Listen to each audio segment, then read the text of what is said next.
Hello friends, स्वागत है आपका आपके अपने चैनल फर्स्ट चॉइस अड्डा पर। और आज हम कुछ क्वेश्चंस को डिस्कस करेंगे जो पिछले सालों में पूछे गए हैं, प्रीवियस ईयर्स में पूछे गए हैं। तो चलिए शुरू करते हैं। लोकसभा में कितने सदस्य नियत रहते हैं फ्रेंड्स? लोकसभा में 545 जो मेंबर्स होते हैं। एज पर article 81 of the constitution defines the composition of house of लोक सभा। करंट में अगर आपसे पूछ ले तो करंट अगर आपसे पूछ लिया जाए कि करंट में कितने, तो 543 है फ्रेंड्स। अब इन 543 में से भी 530 जो है वो स्टेट्स से, 533 स्टेट्स से बिलोंग करते हैं। 13 जो है वो यूनियन टेरिटरीज से, यूटी से हैं। और दो जो ऐसे होते हैं फ्रेंड्स, दो ऐसे होते हैं जो एंग्लो इंडियन होते हैं। कौन होते हैं? Anglo Indian. और इन एंग्लो इंडियन जो कम्युनिटी से होते हैं, एंग्लो इंडियन कम्युनिटी से जो मेंबर्स होते हैं दोस्त, और ये इनको कौन सेलेक्ट करता है, इनको कौन चुनता है? तो ये जो नॉमिनेट किए जाते हैं ये प्रेसिडेंट के द्वारा चुने जाते हैं। दो एंग्लो इंडियन जो है फ्रेंड्स वो प्रेसिडेंट के द्वारा चुना जाता है, जो कि गवर्नमेंट ऑफ इंडिया की एडवाइस पे ही चुनते हैं प्रेसिडेंट। और 13 जो है यूनियन टेरिटरी से हैं, और करंट में 530 जो है वो स्टेट से, यानी टोटल मिला के आपके 543 जो है वो लोकसभा के सदस्य हैं, है ना। और 545 होते हैं जो फिक्स नंबर है, ठीक है। और ये बहुत अच्छा इंपॉर्टेंट क्वेश्चन था, सोचा डिस्कस करें आपके साथ। नेक्स्ट क्वेश्चन पढ़ते हैं। उत्तराखंड राज्य का प्रथम मुख्यमंत्री कौन था? देखिए, उत्तराखंड राज्य का जो प्रथम मुख्यमंत्री था वो नित्यानंद स्वामी जी थे। उत्तराखंड राज्य के प्रथम मुख्यमंत्री कौन थे फ्रेंड्स? नित्यानंद स्वामी जी थे। आगे चलते हैं। मैकमोहन लाइन किन देशों के मध्य स्थित है? मैकमोहन लाइन फ्रेंड्स किन देशों के मध्य स्थित है? तो मैं बता दूं, ये भारत और बांग्लादेश के बीच में नहीं है, गलत दिया हुआ है यहाँ पे। भारत और चीन के बीच में, भारत और चीन के बीच में है ये फ्रेंड्स, भारत और बांग्लादेश के मध्य नहीं है। तो इसका राइट आंसर आपका क्या फ्रेंड्स हो जाएगा? भारत और चीन के बीच में, भारत और चीन के बीच में। अच्छा, ये तो बता दिया आपको। अब यहाँ पे कौन से ईयर में और किस इससे रिलेटेड और इन्फॉर्मेशन मैं बताता हूँ कि मैकमोहन लाइन के बारे में। ये जो डिटरमाइन की गई थी लाइन, वो सर हेनरी मैकमोहन ने डिटरमाइन करी थी ये लाइन, यानी निर्धारित की थी इस लाइन को, इसलिए उनके नाम पर ही ये पड़ गया। देखिए, मैकमोहन लाइन जो है वो सर हेनरी मैकमोहन के नाम पर ही पड़ा हुआ है। ये फॉरेन सेक्रेटरी थे। ये कौन थे फ्रेंड्स? फॉरेन सेक्रेटरी थे, और ब्रिटिश टाइम में गवर्नमेंट ऑफ ब्रिटिश इंडिया के थे ये फॉरेन सेक्रेटरी उस समय। और 1914 में उन्होंने ये लाइन को, मैकमोहन लाइन को डिटरमाइन किया था, निर्धारित किया था। इसकी लेंथ बता देता हूँ। लेंथ जो थी फ्रेंड्स वो 890 किलोमीटर है इसकी लाइन। इसकी जो लाइन है वो क्या है फ्रेंड्स? 890 किलोमीटर लेंथ है इसकी, इस लाइन की, मैकमोहन लाइन की। इंडिया और चाइना के, यानी भारत और चीन के बीच में है। और इससे रिलेटेड और इन्फॉर्मेशन ये है। और आपसे अगर भारत और बांग्लादेश के बीच में लाइन पूछ ली जाए या भारत और पाकिस्तान के बीच में लाइन पूछ ली जाए तो रेड क्लिफ रेखा, कौन सी रेखा फ्रेंड्स? रेड क्लिफ रेखा। अगर भारत और पाकिस्तान या भारत और बांग्लादेश के बीच में आपसे पूछ ले तो उसका है रेड क्लिफ रेखा, रेड क्लिफ रेखा।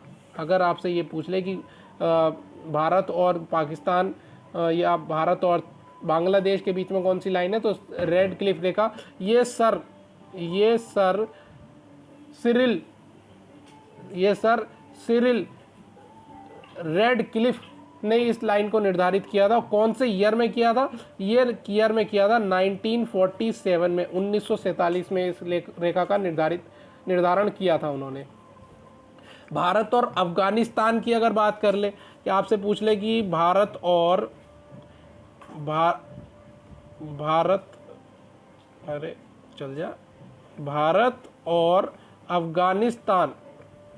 अफगानिस्तान के बारे में अगर आपसे पूछ लिया जाए, ठीक है, अफगानिस्तान शॉर्ट में लिख दे रहा हूँ, भारत और अफगानिस्तान के बीच में पूछ ले तो उस वो जो लाइन होती है वो होती है डोरेंट रेखा। कौन सी होती है?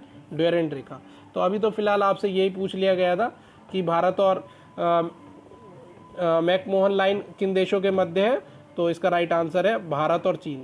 ठीक है, ये नहीं है, ये गलत है। ठीक है, भारत और बांग्लादेश गलत है, भारत और चीन इसका राइट आंसर है।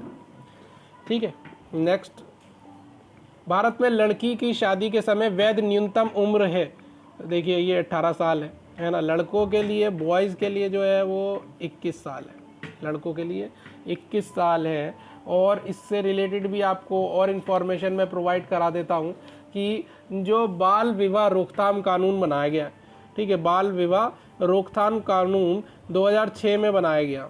ठीक है, उसके मुताबिक अगर किसी लड़की की उम्र 18 से कम है और लड़के की उम्र 21 से कम है और उसके नीचे शादी कर दी जाती है तो उसके लिए सज़ा का भी प्रावधान है। 2 साल की सज़ा होती है, 2 साल की सज़ा है और 1 लाख का जुर्माना देना पड़ेगा। ठीक है फ्रेंड्स, तो इसका ये नियम है। टेहरी हाइड्रो पावर कॉम्प्लेक्स किस राज्य में स्थित है? टेहरी हाइड्रो पावर प्रोजेक्ट किस राज्य में स्थित है? तो ये उत्तराखंड में स्थित है। यहाँ सही लगा रखा है इन्होंने, उत्तराखंड, तो उत्तराखंड में स्थित है। और कौन सी नदी पे? नदी भी पूछ ली जाती है फ्रेंड्स कि किस नदी पे बना है, तो भागीरथी नदी पर, ये रिवर पर स्थित है, भागीरथी रिवर पर ये स्थित है friends, Tehri hydro power project. अब मिड डे मील योजना में किसको खाना दिया जाता है? मिड डे मील योजना में तो आपको खैर पता ही होगा कि स्कूल जाने वाले बच्चों को दिया जाता है खाना, स्कूल जाने वाले बच्चों को और छोटे बच्चों को दिया जाता है। जो प्राइमरी स्कूल के बच्चे होते हैं उनको प्रोवाइड किया जाता है मध्याह्न भोजन। ठीक है, इसके बारे में और आपको इन्फॉर्मेशन दे सकता हूँ मैं कि 15 अगस्त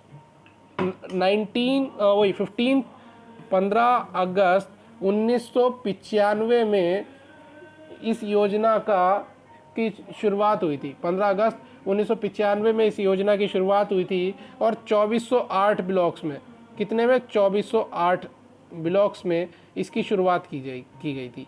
2408 ब्लॉक्स में इसकी शुरुआत की गई थी।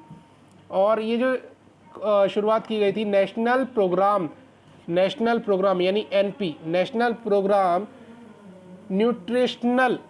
Nutritional support to primary education के द्वारा ये मिड डे मील का प्रोग्राम चलाया गया था।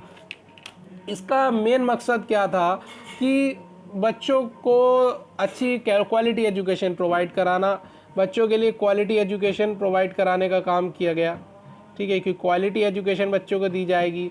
इसके साथ साथ रिटेंशन किया जाएगा कि बच्चे छोड़ के ना जाएं स्कूल को किसी खाने या मतलब कई बच्चों को भोजन नहीं मिल पाता, इस वजह से बच्चे नहीं आ पाते हैं।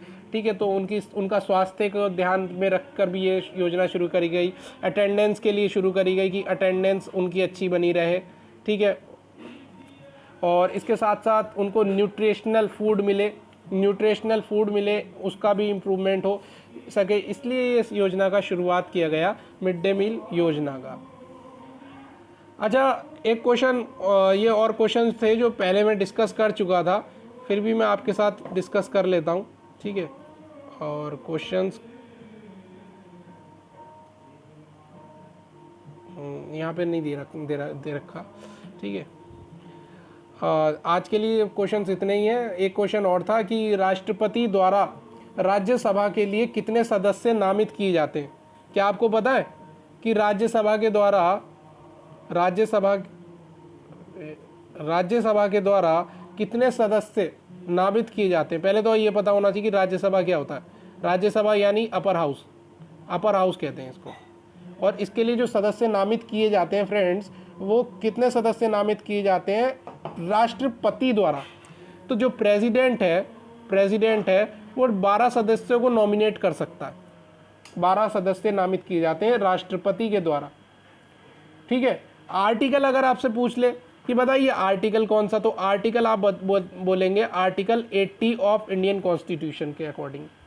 ठीक है, अधिकतम संख्या कितनी है? अधिकतम मैक्सिमम अगर आपसे पूछ ले कि कितने मेंबर सिलेक्ट हो सकते हैं, तो 250, जिसमें से मैक्सिमम मैंने आपको बताया कि मैक्सिमम कितने हो सकते हैं, मैक्सिमम हो सकते हैं 250, जिसमें से 238 जो होते हैं वो स्टेट यानी राज्य के प्रतिनिधि या संघ के सदस्य चुनते हैं, और 12 मैंने आपको बता चुका हूँ ये प्रेसिडेंट चुनते हैं। ठीक है, ये प्रेसिडेंट चुनते हैं, और ये जो है संघ या राज्य स्टेट के प्रतिनिधि चुनते हैं इसको, 238 को प्रतिनिधि। ठीक है, तो आज के लिए खैर इतना ही था। क्वेश्चंस बहुत अच्छे डिस्कस करता हूँ मैं आपके साथ, बने रहा करिए मेरे चैनल के साथ। मेरे चैनल को लाइक कर सकते हैं, सब्सक्राइब कर सकते हैं, वीडियो को लाइक कर सकते हैं, और बेल आइकन को दबाना ना भूलिएगा। ठीक है, ताकि आपके लिए बहुत अच्छी अच्छी वीडियोस मैं आपके साथ लेकर आऊँ। पूरी देखा करिए वीडियोस को, और चैनल को लाइक करिए और शेयर करिए, ज़्यादातर लोगों के साथ इनको शेयर कीजिए वीडियोस को, ताकि वो भी नॉलेज अच्छी गेन कर सकें। थैंक यू फ्रेंड्स, आपके भाई का ही चैनल है। Thank you.